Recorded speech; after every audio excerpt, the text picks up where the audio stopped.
Hey guys, it's Godbars here, the self-proclaimed hip-hop historian, and this is the second episode of a series I started a little while back, where I rank every album in my collection by a specific artist, group, or label. While I began with MF Doom, today I wanted to share all of the Dungeon Family related LPs that I have on deck at the time of filming this video. There are definitely a couple that I would put in here if I had them, but I either haven't been able to find them, or just didn't get around to grabbing them in time, so I decided to delegate those to honorable mentions instead.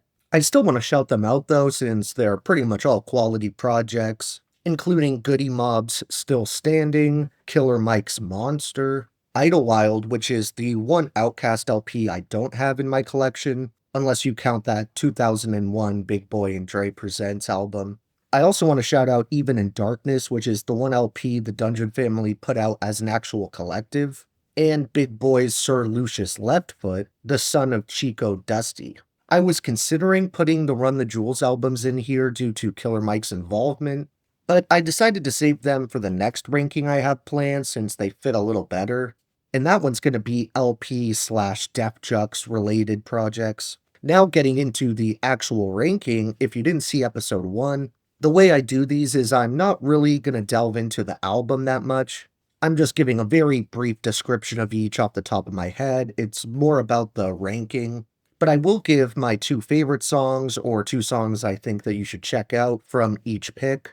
And starting us off in last place is Speakerboxxx The Love Below. And while I do think this is probably the worst out of the grouping, it's still nowhere near bad. Not only did it win Album of the Year at the 2003 Grammys, but it's when we really started to see Andre delve into this more experimental and less hip-hop side.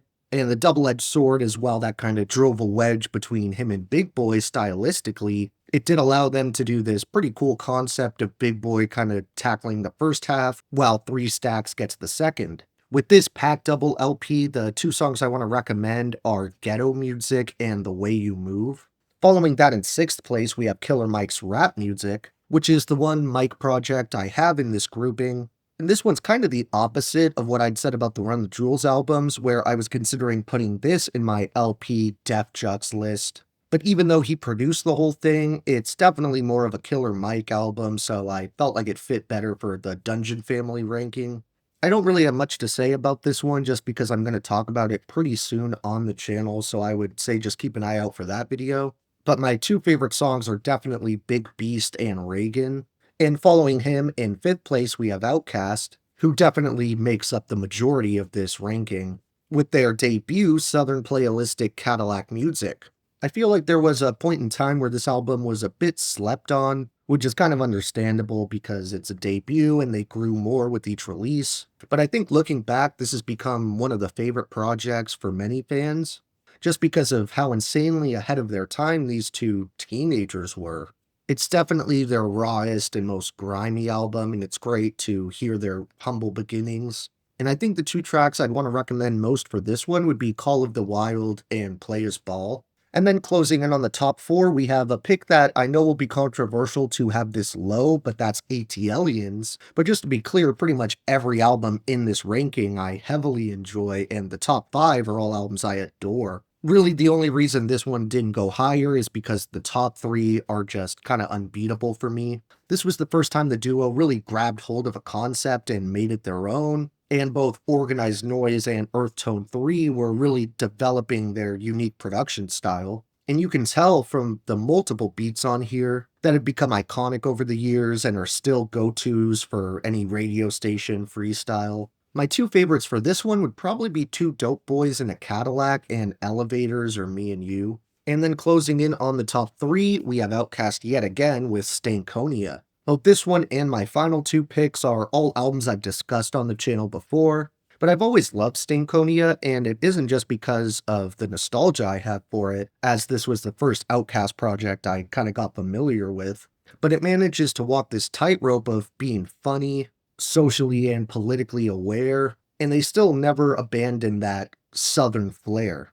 But my two favorites on this one are definitely kind of from personal bias, as they were songs I had way before I'd heard any full OutKast album, those being B.O.B. and So Fresh, So Clean. And coming in at number 2, we have an album that would probably be a bit lower in other people's rankings, but I was just obsessed with this album for a long time. I really couldn't love it more, and that's Goodie Mob's Soul Food. There's definitely other work by CeeLo Green, Timo, Big Jip, and Cujo that's well worth your time, but in my opinion, this is really their magnum opus, and if you haven't heard this one, but you're a fan of the other OutKast albums, I would say turn off this video and go listen to it now. And if you need a couple of songs to start with, because you don't want to listen to the entire thing, I would recommend Thought Process and Guess Who. And you could probably see my number 1 coming through process of elimination, but that would be another OutKast album, Aquemini. I've talked about it in the past, but OutKast is one of those groups where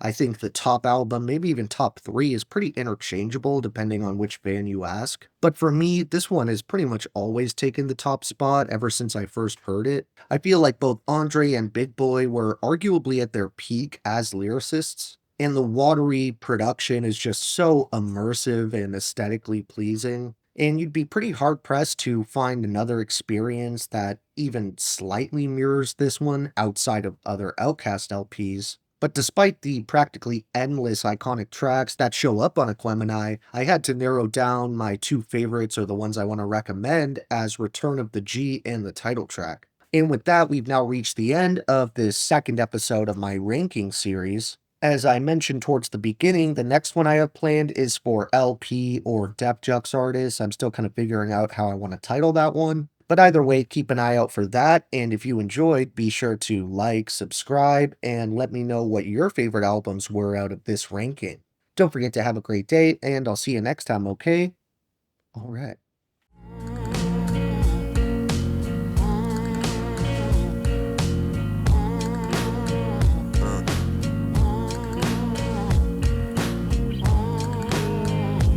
Such a thing.